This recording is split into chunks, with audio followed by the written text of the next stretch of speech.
And welcome to the Stan Simpson Show, a program about Connecticut people and compelling issues. Make it a point to drop in every week. Folks, for 17 years, the Greater Hartford Pro-Am Summer Basketball League has been a popular event in Hartford. Packed crowds come to watch college and pro stars stay in shape through competitive and entertaining games. Admission is free, and the games keep a lot of city children off the street in a safe environment. But the crowds now become too big for the gym at Sports and Medical Science Academy, and the Pro-Am must find a new home.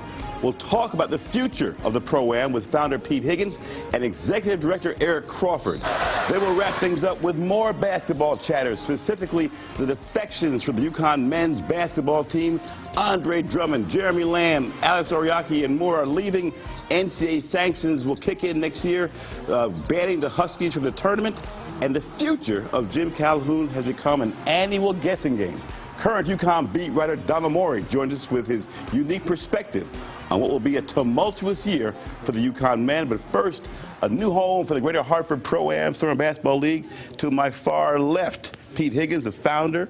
To his right is Eric Crawford, Executive Director. 17 years is your baby. Right, but now it's sort of an interesting situation. Last year, arguably the best year for the league, right? Record crowds, people coming out. But now they're saying you're growing too big for the city. You've outgrown it. Now what? Just got to keep it moving. I mean, like I said, we're going into our 16th year, but it's always been one issue or another, and we're still here. So we're going to keep it going. You know, we're in the midst of finding a new facility, and once we get it there, the crowds are going to come, and the guys are going to get to work out, and that's what it's about. We want our people to see our guys have fun while they work out, and you know, it's going to be a great thing. Absolutely. Now you're playing at Sports Science Academy. Brand new facility, wonderful place to play, right? Air conditioning, yes. Nice floor, etc.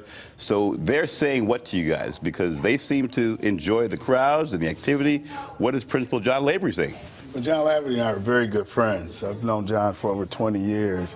And I think we're just a victim of our own success. You know, with the help of the Hartford Current and Fox 61 with the coverage, it has grown tremendously. But I think it's gotten to a point where, I mean, the capacity of the gym is about 800-900 people. We're getting on a nightly basis 1,500 during the week, and then on the weekends, it can get as many as 3,000. So we're violating the fire codes. One thing I like to say is Sports Science has been excellent to us.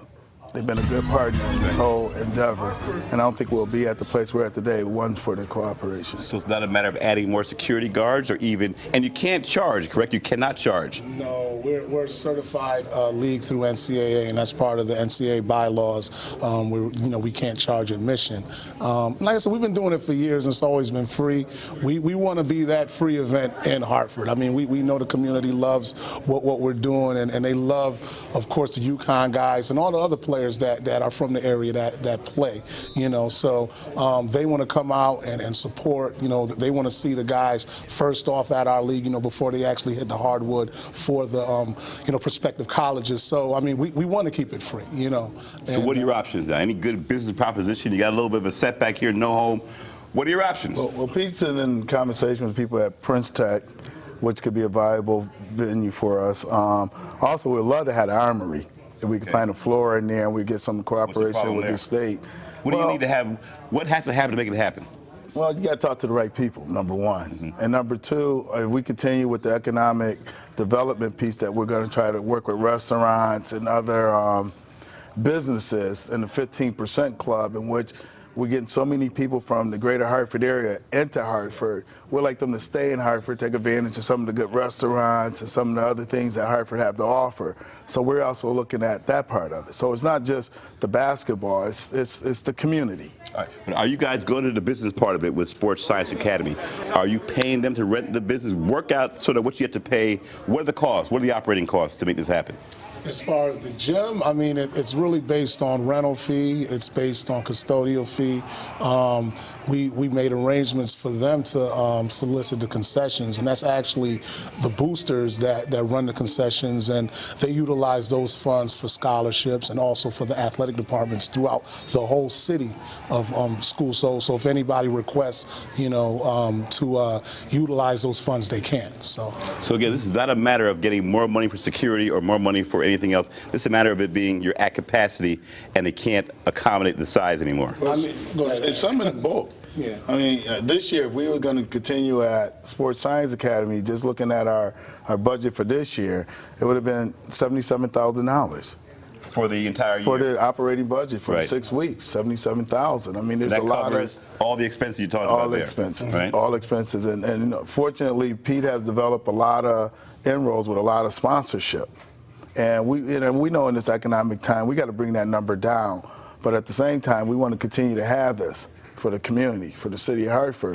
So we got some good sponsors, but it's tough right now to try to get that kind of money. So grant covers, that's the rent and Everything. and for the security The and that's everything. That's Yeah. uniforms, Uniforms, expenses, too. the whole nine. Yeah. all right. So you mentioned the Armory, Prince Tech. And that's the only options right now. And that you we're looking cannot at. do it at colleges, right? Because Nope. then you have the NCAAs. You can't go to Central. You can't go, or can you? Well, we could per se, but we have a lot of good high school athletes, and that's another violation with the NCAA, whereas the high school participants wouldn't be able to play, and we've always had them Right. participate. It's like they're getting an edge on recruiting. Gotcha. So that's why we per se couldn't do it, but we could. Because you have high school. You have high school, Right. college, and some pros. Pros, All right. So if you go to the college, and so you're now, would you want to take it out of Hartford and go to some of the bordering? Well, it's the Greater Hartford Pro-Am. Well, The Greater Hartford Golf Tournament, they play over in Cromwell. They don't play at Keene Park. Pete, when they first started, and if I'm talking out of school, Pete will correct me. Absolutely. But they started in Hartford, and I know when I came on board to work with Pete, he said, this is a Hartford event. If I started at Fox Middle School, he wants it in Hartford. But right now, we're forced to look at other options. If Prince Tech doesn't come through, I'm pretty sure there's going to be other people vying for this type of entertainment in their community. It's safe. Our demographic for our crowd is pretty much 50% suburban people come in. And what about Weaver? What's the place like Weaver High School? Big gym over there? No wooden floor. You're right. The floor is bad over there, right? Yeah, Buckley also and Hartford House. So. Had the rubber floor. So the floor, yeah. for the college guys and the pro guys, the floor is important. You don't want to have want to injury. keep them safe. I mean, they play so hard, and they could get an injury on a wood floor, but just a little bit safer having it on wood. So you guys don't seem worried. I thought we were going to have a show here to say you guys don't seem to be concerned about this. You going to find a home? No, we're worried. Okay. When does the season start? We're anticipating the kickoff June 27th, and because we may get more than our traditional 10 teams, we might go 12 teams, so we have to start a little bit early to end at the same time, which would be August 15th as a tentative. And the one thing that really we're concerned about is, you go to sponsors, and you have some sponsor teams, but we don't have a gym or a date where you get started. It's hard to commit. Exactly. All right. So. Well, listen. We'll come back again when it happens, right? Let people know where it is. Good luck with it.